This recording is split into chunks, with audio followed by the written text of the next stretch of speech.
Those of you who've already popped onto Bridges Live and my Apple Live podcast, thank you for coming on. This is Bridges Live. This is actually Dr. Paul and Black Coffee Conversation. We are going to have an amazing conversation with some of my brothers here in the mental health community. So we are going to talk about what the things we can do and what the things that we're going through. They are not all the same. And I thoroughly believe that black men are not listening and taking in the fact that we're broken. We're broken as a community. We're broken as men. There's a lot of stuff on our shoulders. We tend to go to drugs, alcohol, and dismissive things. We tend to not raise our young boys. I do have a mentoring group. We talk on this monthly about, I think, how we drop the ball as men passing on to men. But we want to talk about mental health today. So let's open up. Let's talk about, start from you, Dr. Davis. Let's start from, how is the black men that you have seen and talked to in your profession, what are you seeing? I'm seeing a lot of stress, kind of like a vault opening, and so before COVID and before all the exposure of the police brutality, I was seeing a lot of brothers coming to my practice talking about this and then going back out into their spaces and not being validated. Sometimes even in the home, they don't feel like they can go to their significant others. They can't tell their children, so they're keeping it all to themselves. And then they can't sleep. A lot of physiological symptoms: agitation, grinding their teeth, snapping at work, feeling lethargic, etc., etc. But since COVID has hit and since police brutality has been exposed, it's like a vault. And a lot of us mental health professionals, we were concerned that we weren't going to get any clientele. But now with Zoom and everyone being more accessible, I'm not only getting more calls from people in the Bay Area, the Oakland, San Francisco area, but I'm getting calls from all over the nation from black men, because for once they're still a little hesitant to open up and reach out, but for once I think something's been exposed, right? The system, this institutional racist system, has been exposed, at least on the police brutality level. So people are feeling validated and that they're reaching out more, and some of them are just coming in. I had a brother just last week who came on a Zoom. He just cried almost the whole 60 minutes. It was like the wind could blow and just tears for giving. People are starting to feel that they have some permission to open up a little bit, and there's some safer spaces. That's what I'm seeing. That's great, because with people I've seen and have heard, a lot of black men have a hard time opening up. They feel they're very constricted or feel restricted, like they don't have the room. I think that's what it is. They don't have the room to open up in their lives. Kelly, what do you think about all that? So, I think that definitely this area or this wall is tied to socialization, and the stigma that's tied to mental health really creates a narrative, particularly for males and especially for black males, to not show up outside of them. Now, COVID has given us permission for those who have not been aligned with this thought process that if you look back beyond 400 years, we have always been nurturers and providers, protectors and supporters. And so just being in this space and in this time and looking at other people who have essentially said they sick and tired of being sick and tired of. And so you got guys like Jason Wilson, who's also a martial arts specialist, who wrote a book called Cry Like a Man. And it's the #1 bestseller. So I know, Jason, when you work around black male achievement and being in that space, just giving out these books so people can understand that there are a lot of people who are suffering. Athletes are coming out. Yes. Let's talk about Herschel Walker. If we want to go way back. Jamal Adams and all these individuals who have expressed, like, I am so overwhelmed, I'm frustrated. And then warriors. Both you and I both served in the military. I gave 25 years. Once upon a time, I couldn't say, and I'll be upfront and honest on the show with everybody, like, I suffered with PTSD, anxiety. Any human being who goes to war, especially as many times as I did, and who did what we did, Doc, on a continuous basis, the brain and the human body was not set up or designed to deal with that level of trauma without purging and releasing those things. I use meditation and some other practices to help me with it. But many of us have even been taught that those things were taboo until here recently, where they're trending and it's sexy now. So I agree completely with what Frank was just speaking on.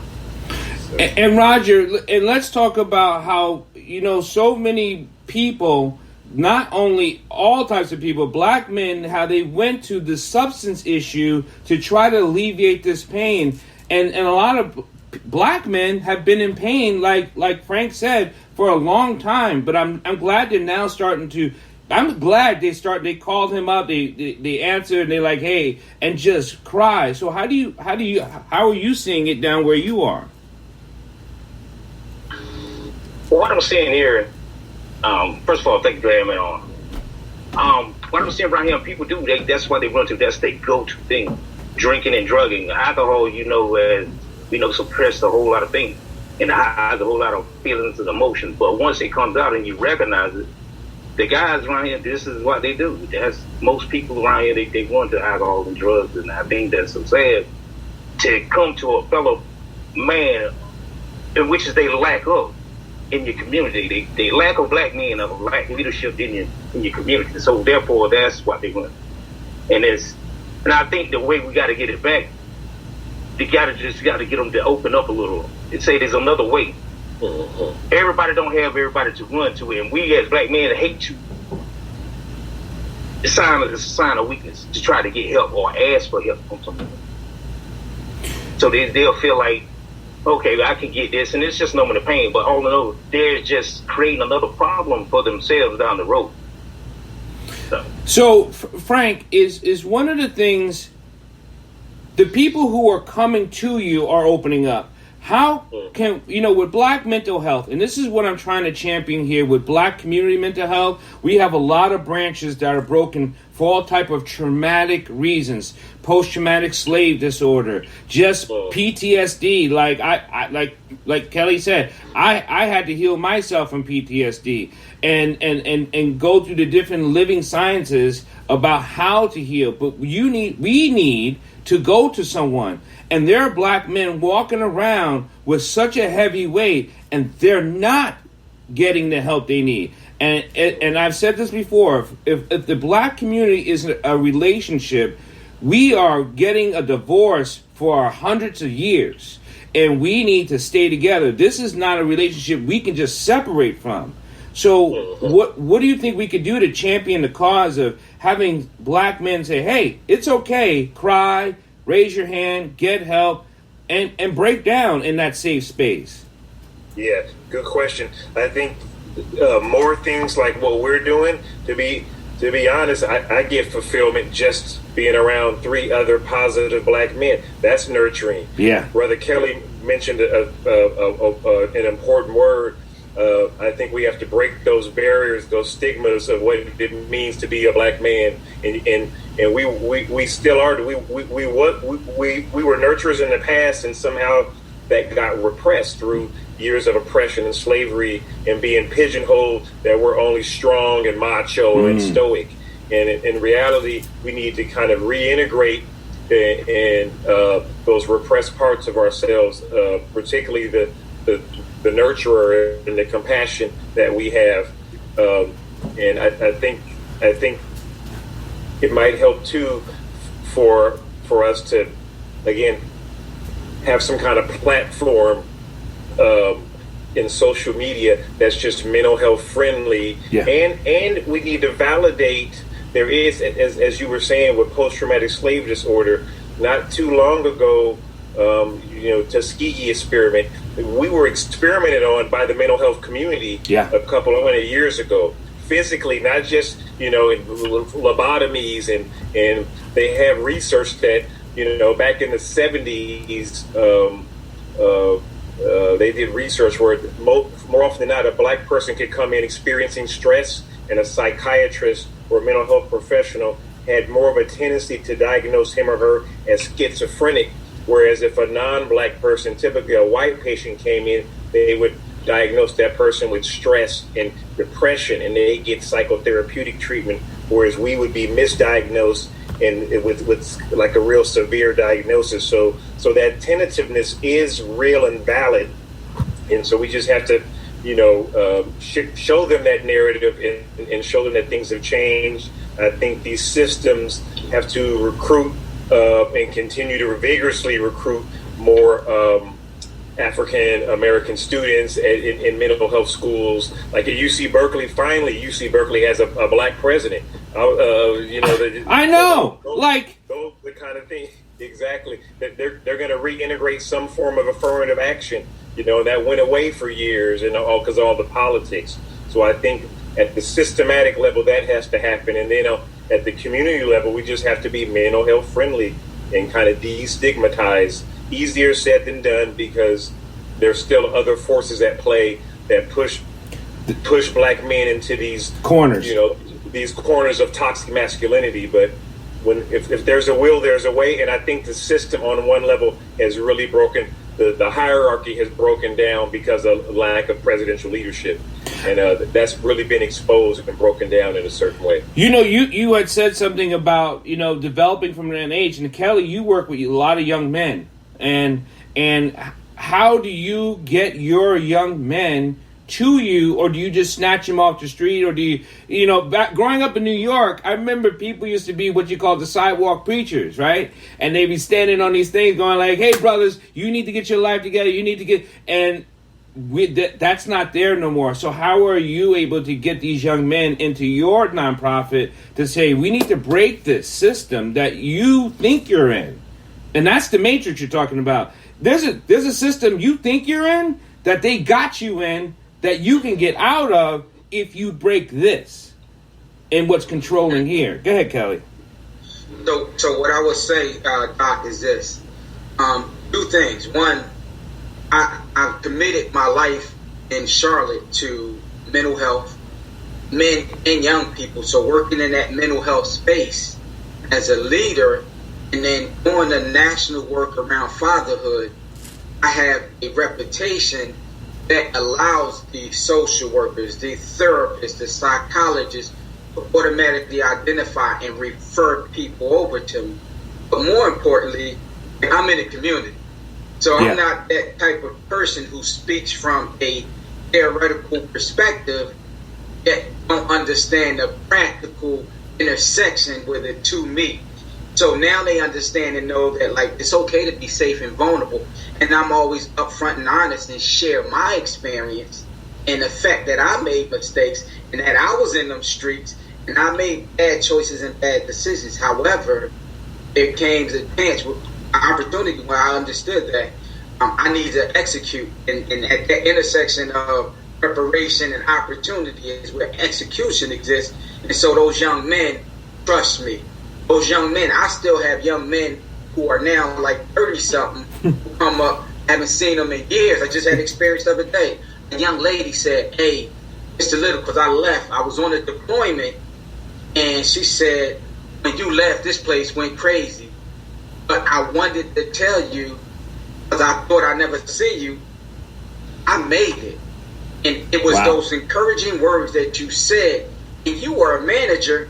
However, you were spending time with us, and that time actually paid off. So I think reputation and how Maya Angelou said it perfectly. People will forget what you say. Yeah. They'll forget what you do, but they will never forget how you make them feel. It's all tied to culture, right? If we understand the culture and emotional intelligence, which IQ is pushed in our school system, but it's really EQ. And if we can embrace that and just be vulnerable with young people, they'll come to you. It's like a magnet. Now, Roger, you know, one of the things I know as black older men is that we have a history. Let's not get it twisted. We grew up in neighborhoods. We have been faced with the police officer. We have been faced with racism, and people see us now as professionals like, oh, it never happened to you. As our history, as we bring our history and our culture to the meeting with the other, how do you help explain to that brother, that black man, saying, I got you? First, I would say, you know, you got to humble yourself, you know, because we are target, regardless how professional we get. We can wear a suit and tie. We still got a bullseye on our back. It doesn't matter. Woo. So now, you just do not make that light brighter by you sitting up there. I don't have nothing against the dreadlocks and the stuff like that, but things that's going on today, do not put a bigger sign on your back. But you bridge the gap between, you tell this young man, first of all, you educate yourself. Because you got to play the same games that they're playing. They taught you over there, they brought you over here, they do that, now play by the rules. You know what I mean? Now, but you always educate yourself. But you can tell this young man, and like I tell guys around here, you have to think about what you're doing in life, because what they're doing, they're trying to kill us off anyway. But the thing is, sit there, think about what you're doing and where you want to go forth in life. And just keep yourself out of harm's way, because they're sitting here, they want a reason for you to go to jail, because they more people in prison, black men anyway, than in college. So that you just doing them a favor once you do that stuff like that. And you just sit there, get your education, and try to make a better living for yourself. Because most of us have grown up without the family, without the father, a black male in your family. Now, Roger, I'm going to do a pushback here, and I have not for a really significant reason. How do I know what I need if I've never been taught what I truly need? Right? So now my environment told me what I am. My environment told me what I need to do to survive. Right? That's what the environment taught me. The education taught me nothing about who I was, and the education that was taught in school was purposely false. Okay? Now, my experiences have cultivated me into my lower realm of brain development, so I never got good cognitive development. So how do I know that I'm even broken when I hunt, I eat, and I got a roof over my head? I'm good. Now, Dr. Davis, that's a problem when they don't even know they're broken.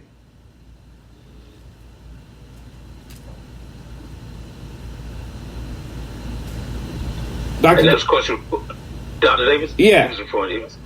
There we go. Can you see me? I can see you now.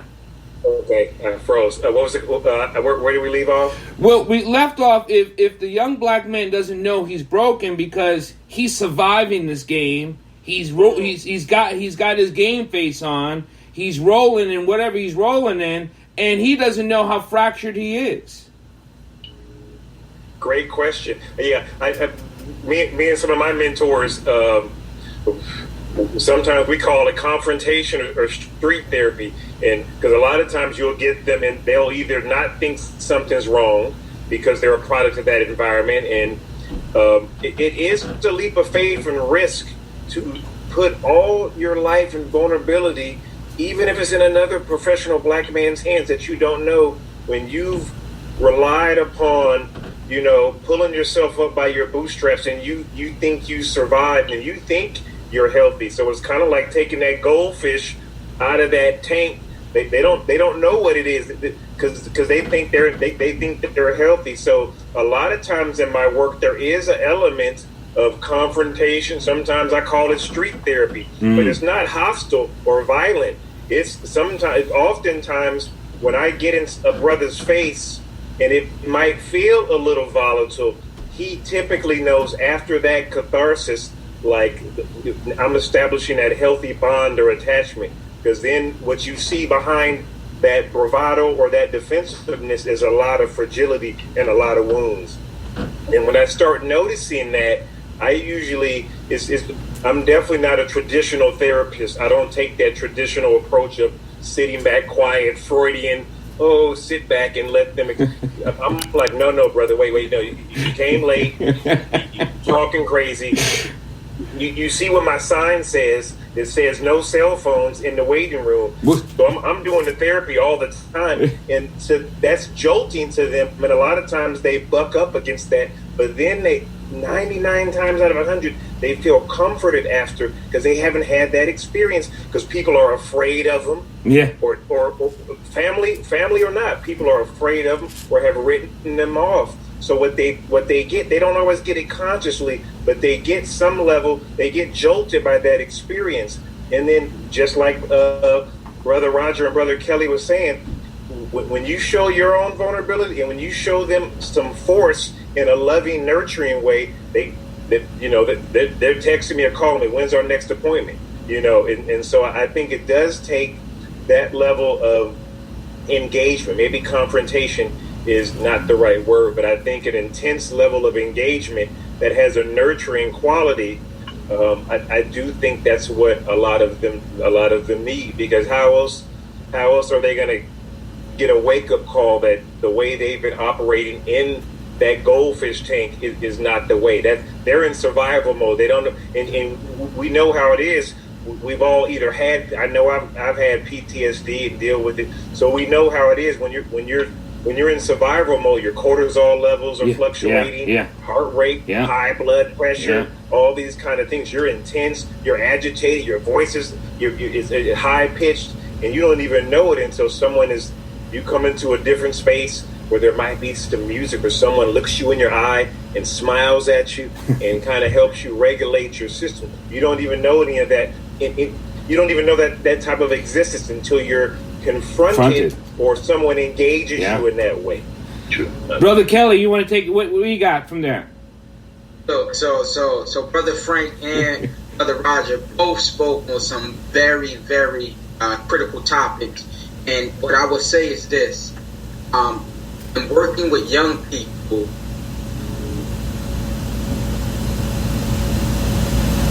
I think Brother Kelly froze a little bit. Either I froze or you froze. There he is. Oh, you're back, Kelly. You got muted there for a second, so continue. Okay. All I was saying is they want structure. Yes. They are begging for structure. And as a lot of us, and me, I didn't grow up with my father. Mm-hmm. So faith, identify the streets help me identify with things. Well, as you get older, if you listen to your body, it will point you in the right direction many times. But I think one of the things that we have to make sure we talk about is the deconstruction of what we put in our body, which is food, and then what we consume on television and the radio. And I listen to some music today, but I also make sure I have conversations with my daughters about what this music is saying, right? And when we can do that, they'll talk with you, they'll align you to position them to move accordingly.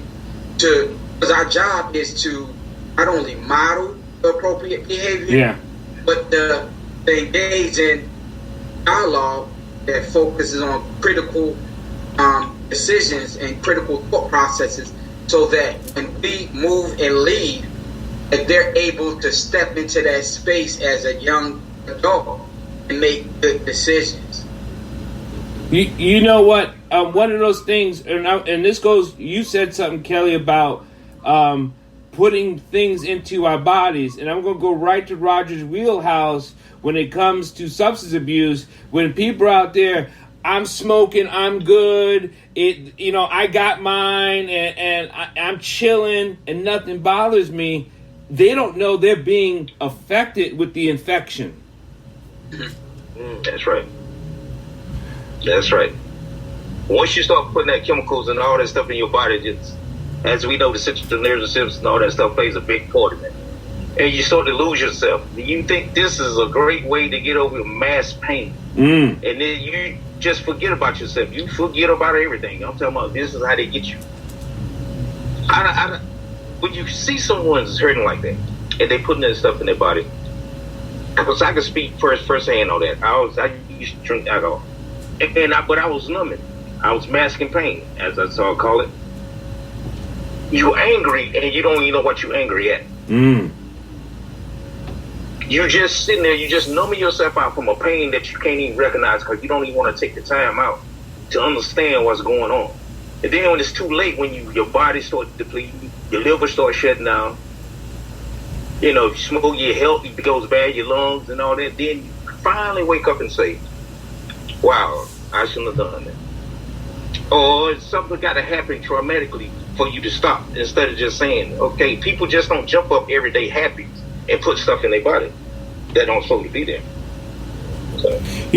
One of the things that I've noticed with even talking with people about the emotional reaction and understanding the chemicals you put in your body, understanding the anger you have not faced with, and leaning into the traumatic trauma that you have to heal from, right?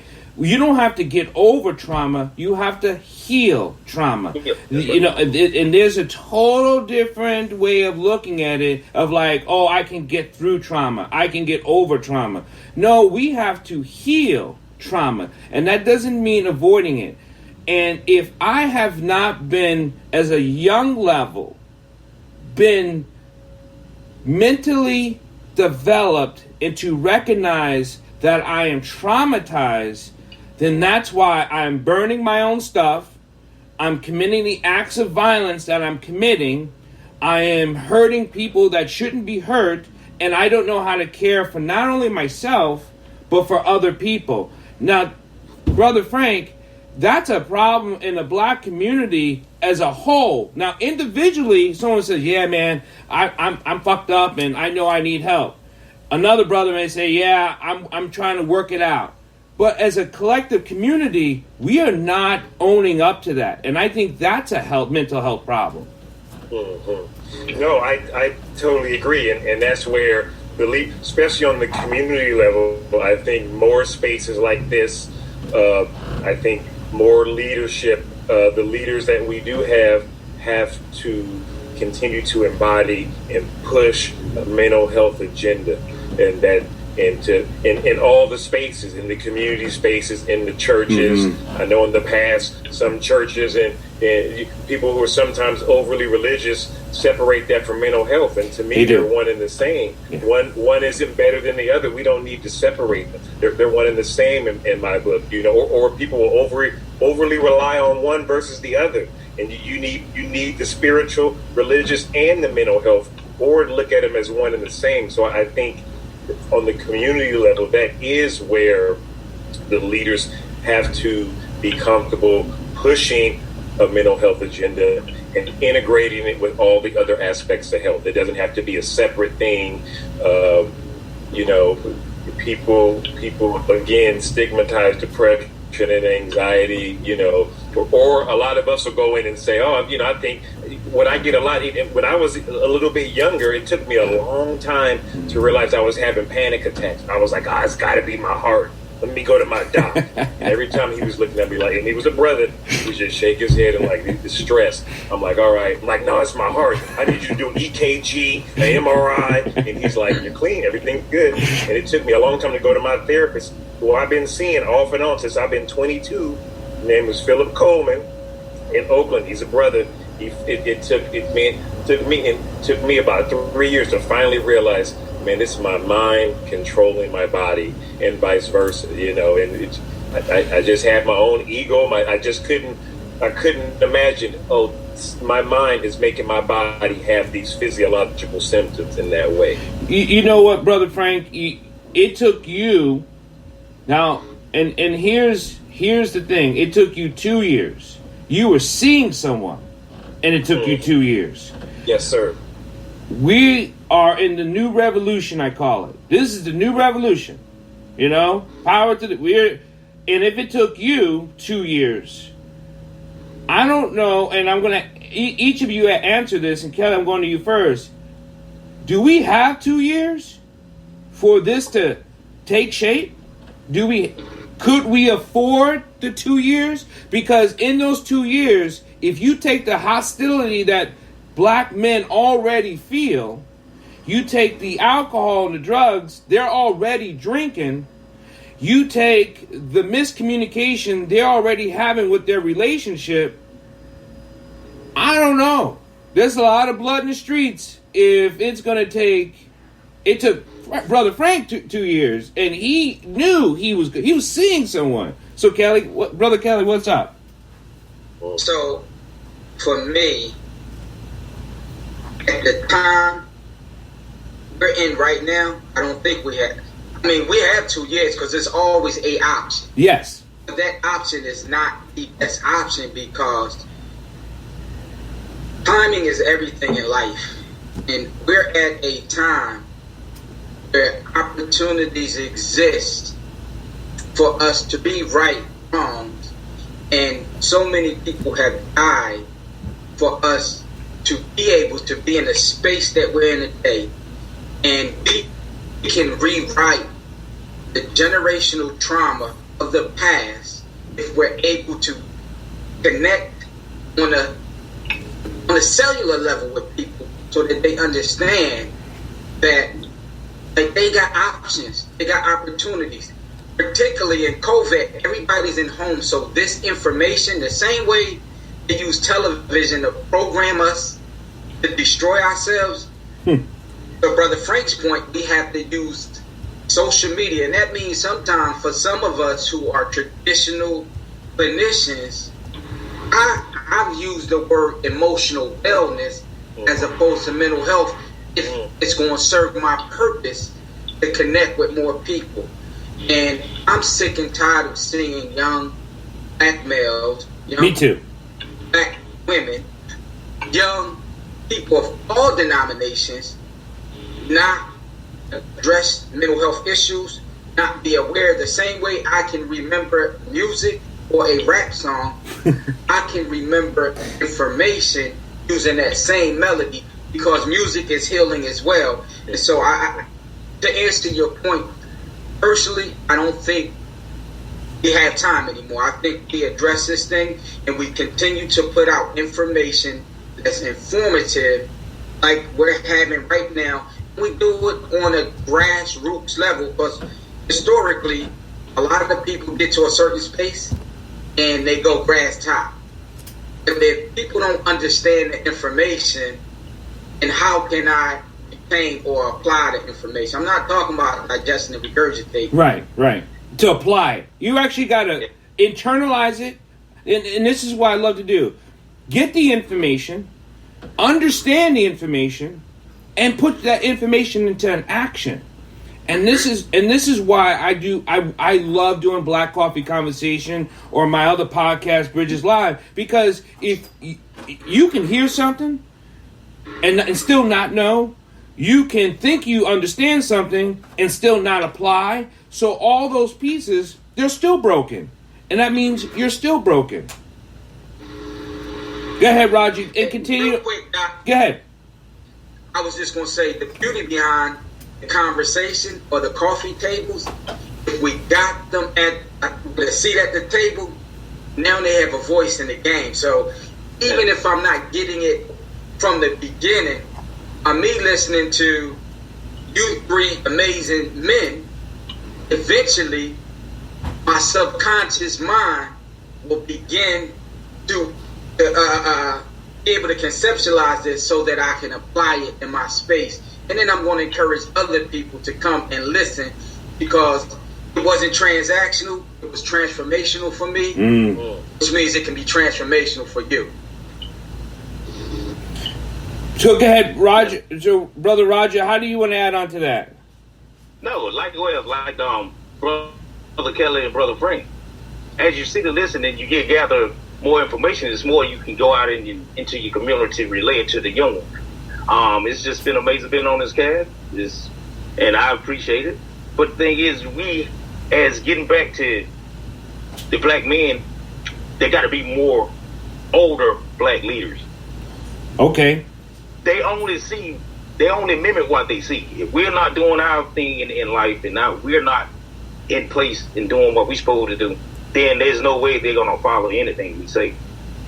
So we dropped the ball, and I know I have a black mentoring group, and I believe that we dropped the ball on giving back, teaching back, and I don't know what the psychic of that is. I could say it for my personal self. I thought I was doing good, and I surpassed other young black men and and I thought I would say something to them, but I didn't take the time to know that they were listening to me. You know what I mean? So, because if they didn't grasp it, it doesn't matter what good stuff you passed on. It's kind of like you gave them food, they looked at it and be like, nigga, please, right? And I was like, you didn't eat that? You didn't take that. So, Brother Frank, what's a process that black men can start with a process? What's the first process?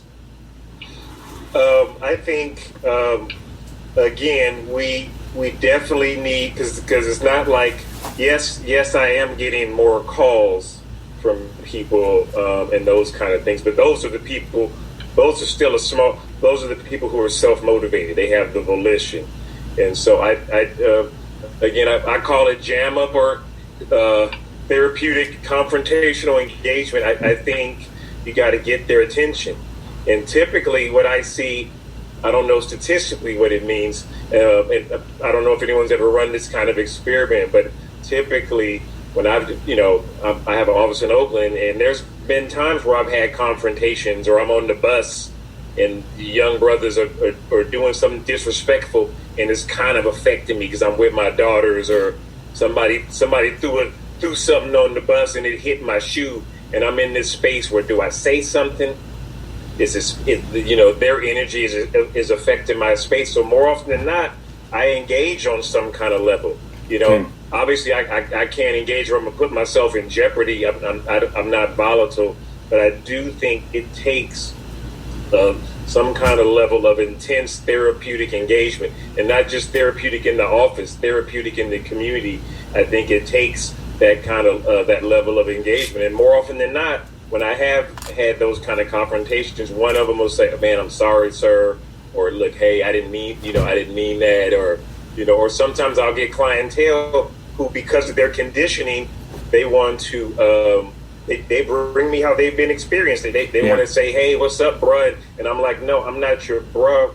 I'm your brother, but I'm not your bruh right now." There's a professional man-to-man or man-to-child boundary that we need to establish that's laden with respect and healthy boundaries, But I get it from where they've come from. Some of the older men who are boys in their mind have treated them like peers. Yeah. And so it just takes, that kind of generational kind of transformational work to kind of reestablish some healthy boundaries and healthy hierarchies so that they can rely upon us in a mature way.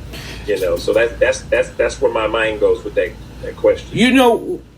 You brought up something about peers and mentoring. And it's a community, and I'm going to bottle this up. We've had churches, we have fraternal orders, we've had college education, we've had black teachers, professional teachers, we have professional men out there, professional lawyers, all of it. We professional sports, and all of it. If you look at it from an extended lens, you'd be like, why are they so broken? What is the problem? Like, how is this still such a huge problem when, like Roger said, we don't have anyone to look up to? But wait a minute. I just named almost like 10 things where black men have been well, and still young black men, broken black men, still feel like they're alone. So what are we missing?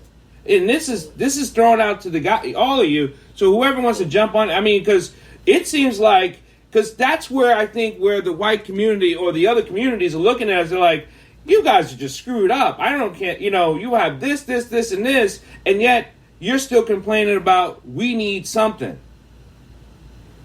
Look, I definitely want to step into this. Yeah. And I want to step into this because here's part of the problem sometimes. Yeah. We as black people want to get out of a condition so bad that we forget where we started from. Yeah. And if I don't give grace to people, and if I have not healed, but yet now I sit in the position of a therapist, a social worker, or a psychologist, and the sister, brilliant sister, Dr. Joy DeGree, group talks about post-traumatic slave syndrome, right? And us now with socialization, I haven't healed, so I'm projecting my issues and my challenges in my community, as opposed to being accountable, going through my process, and then being able to meet you in the space that you're in, and understanding that there are what they call natural supports in that space. And so then I can leverage that, and to your point earlier about leveraging, because when we say a village, we haven't had a village for a long time. Right. There you go. And so I know when I had a village, it held me accountable. Now I can't be an OG if I'm leading you down the wrong path. My job is to push you forward. And my kids, I have 2, but I have many. Every young person I come into contact with is essentially my child. It's my child. And if you talk and listen enough, because every person you meet is both your student and your teacher, sometimes I gotta shut up and listen without trying to give advice at that moment. And that's only when I'm not in clinical mode, Frank. but in the other modes, people invariably have the answers to their own problems. Yeah. If you allow and coach them through that process. Brother Roger, feeling in that substance abuse space, knows that at the very core of everything, at its roots, you need to get to the roots. Root to the bird. Our Western philosophy is to deal with the band-aid or what's on the surface. And I think if we do that and continue to model that, then we'll see some significant gains and return on investment, because these young people want to make us proud, but they're going to try to push us away because of the trust issues. And I say young people, but it's young people and young people in mind, because I can be 40 years old and still be young, still stuck in one of my developmental stages. Right. So I had to throw that out there, because I've seen social workers who may have made a statement like, well, I don't let my child see his dad because he come around in the hoopty. I mean, what does the hoopty have to do with the presence? Right. It's one thing to be present, and it's another thing to have presence.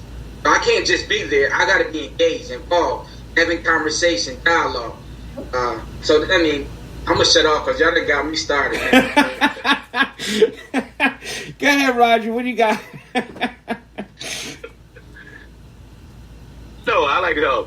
Just say that he's right. When it comes to substance abuse and stuff like that, the core, you got to get to the root of the problem. This something that happened in their childhood that really that mess with them, and they don't know how to deal with it.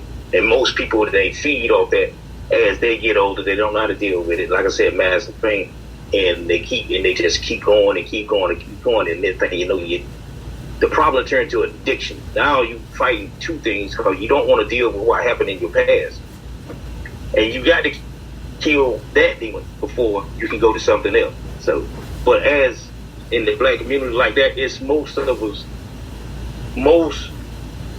young black males was fatherless. You know what I mean? They didn't get the toy they want. It could be just as simple as that. They didn't get the favorite toy with their mother didn't hug them enough. It can go back, and it's just sad to see people that go through that pain and they want to cry, as Dr. Frank and Dr. Little said, Brother Little said earlier, and you has put it out there well. When they see another man cry, and they look up at that man, then they can open up and cry too. Mm-hmm. In that safe space. They will feel comfortable to cry. Yeah. Yeah, and another thing, and this all ties in, trying to think of a piece of literature or a movie that depicts it. Django, you know, I don't care much for Quentin Tarantino, but the movie did depict, you know, kind of contemporary, I'm speaking about black men now, sometimes we still embody these toxic house slave, field slave mentalities, and especially us that are all elevated professionally. You know, it can be subconscious, it can be overt, and sometimes we either don't want to, we get competitive with each other. It's not just brothers in the streets or the have-nots that have this mentality. I see it in professional circles as well, and so I think sometimes on the to answer that question, you know, other cultures from the outside are looking like, yeah, you got all these community leaders, churches, politicians, and there's no solidarity. Sometimes I still think we're trapped again in that slave mentality, and it's just we just have to bring that to awareness in some of these circles, and we're all on the same playing field, whether you're a brother off the street, whether you have an elevated status because you got some professional things happening, or you're a therapist or a counselor. You know, I always do my best to stay in a role of professional authority for my clientele. But as Brother Roger and Brother Kelly were saying, I also I'm learning as well. And if I create a certain space, therapeutic or community, they do have their own answers, and you just want to reinforce that so that when they go away from you, they're empowered, as opposed to I can't exist without him. You know what I mean? So you want to create that independence. But I do see in my circles sometimes the brothers, I question that, like, okay, where am I contributing to this house slave, field slave mentality? Am I cutthroat? Am I being competitive? Am I insecure in my space? Do I think he's insecure? I'm always thinking about that in some of these spaces.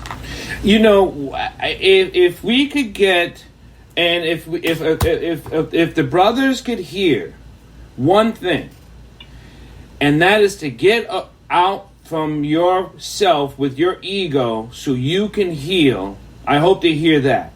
I also hear on Black Coffee Conversation, as we have this conversation about black men mental health, is that you need to get a self-check. Not check yourself, which is damn different, is to get a self-check. And that means to walk into one of these offices, and if it's a brother, you go in there, and a black man, you're like, hey, I need a black therapist. Let's get it straight. I need a black male therapist. Or I need a black male mentor. And ask yourself, brother, senior brother, because we're talking about, when you talk about youth, we talk about mental. right? We're not talking about age. We're talking about the mental. And if I need a self-check, I can ask this person, can you check me? And if they could just do that, we would move forward. Yep. I agree. I agree with that. So can we get them to do that? Do we need to hand out cards? Do we need to open up a chicken fry place so they can walk in? I don't care what the stigma is. Dude. How do we get them in here? I think all the above. And again, I sometimes it comes through some level of intense, engagement. But that's when you get people's attention. Particularly with populations who are at the margins of society, or who have been ignored, who have gone to the DMV or to the Social Security office or to other health professionals' offices, and they've been ignored. The worst thing I see is when someone is acting out, reaching out for help, particularly a brother, and they're ignored. People are afraid, they don't respond to it. And then a lot of times they tantrum more, or they're acting out more, and there's no transformational space, to use Brother Kelly's term, for someone to engage them, to let them know they're not toxic, their behavior is toxic. And I think you're asking for help, but you're doing it in such a volatile way, you're off-putting, And I think it's okay for us to tell these brothers, you are off-putting, or this is self-destructive, but that's not a push away. That's not rejection. Right. We're saying that in an experience near way, not an experience distancing way. You're off-putting, but come here and sit next to me, and let's figure out why you're off-putting. You know what I mean? And that might mean sometimes, hey, you're too volatile today. Get out of this space. If you're working with the boys group, go sit down. It's no different than a coach saying, you know what, go hit the showers early today, but I'll see you tomorrow morning. You know what I mean? They need that message, that attachment and that bond. Go hit the showers today. You're not ready today, but I'll see you tomorrow morning. A lot of us get from conditioning, go hit the shower. You know what? Don't even go hit the showers. Just go. You know what I mean? And so that's that, it's like sometimes it's a self-fulfilling prophecy. A lot of times I get these brothers that behave in ways that reinforce I'm unlovable, I'm rejected, I'm toxic. You know what I mean? It takes a wise eye and wise mind to be able to see to get underneath that. And it just needs to be more of us to be able to see that. And we have to, fortunately or unfortunately, we have to educate our non-white allies who might want to do the work but don't have the skill. Don't have the skill set. Them until there's more of us in the schools and teaching. And last time I checked, I think the mental health, the black mental health males maybe comprise 0.7% of the mental health population. Wow. So we gotta teach these allies. Some of them want to learn. Some of them are goofy and overzealous and trip on their own 2 feet. But we got to teach them, and we got to confront them and say, if you want to learn, this is what you got to do. Deal with your stuff, sit back, take a seat, follow my direction. So we do have to teach these institutions and these folks until we can integrate, and that 0.7% becomes 1% or 2% or 5%, Well, go ahead, Kelly. Look, Brother Frank just hammered something. And so I have this picture of a specific male or woman who may be dealing with those mental health challenges, right? But then I also think, when I'm thinking of Brother Roger and the substance abuse problem, the one thing that most people tend to forget about sometimes is the consummate professional like Brother Frank, right? Who is a renowned clinician. He still deals with the weight of being a black man, yes, the other stress of his profession, and so sometimes it may not be the substance abuse that we use as the addiction. I may inundate myself, overworking myself, and not giving myself any self-care to be able to look. I'm tired of hearing the word resilient. Yeah, Because I'm sick of it. Done. And if I don't recharge, it's just like being in that hospital room and I flatline. I'm killing myself. And you spoke to it earlier, Brother Frank. Like when I'm having these symptoms, which are physical symptoms that's tied to my mental challenges or stress at that moment, if I don't get it in check at some point, I'm going to. So we really have to make sure that we are impressing upon all black males to check your vitals. You know, we're going to end up cutting this off. We've been on for about an hour. Black men's mental health. We're going to keep beating this drum so it rings, right? It keeps ringing. We need to champion this. Every month, we're going to have black mental health. Men's black mental health. We're going to have black women's mental health. Later this afternoon, I have what you call sister talk, where the sisters get on and just have a conversation and just bang it out, because we're developing our community. We're talking about things that we had heard we talked about. We whispered to talk about. We've read it in an article. We hear some people championing other things, but it's not being spoken. It's weird. It's funny. But so I want to end this out with, I want to say thank you to all the black professional men out there, all the professional people out there, our brothers and sisters who, white or black or whoever, who are helping us build a community of nation of people, right? Because if individually is sick, then we are sick. And we got to get out of that slave mentality, because we are post-traumatic slave, right? We're coming out of a trauma.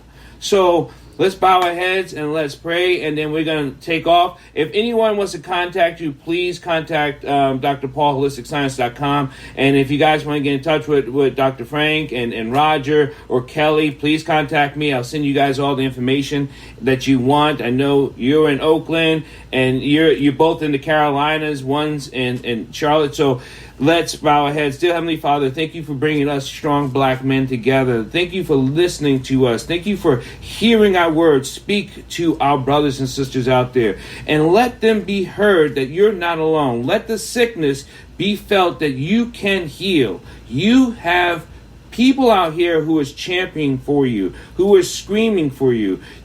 We don't know who you are, my brothers and sisters, but if you walk to another brother and get your mental health checked, we will hear you. We will put you into that safe space so you don't take a life. You don't take another life. You don't take your life, and get that checked. Because until we build our individual self, we will stay broken as a community of men, individuals, and as a nation. In Heavenly Father, Jesus Christ, we pray, amen. Thank you, thank you so much. Amen. Nice to meet you guys. Nice to meet you guys. Made my morning. Thank you. You guys have a great evening, and I'll talk to you guys later individually, and God bless, man. Yes, sir. God bless. Take care, man. Brothers.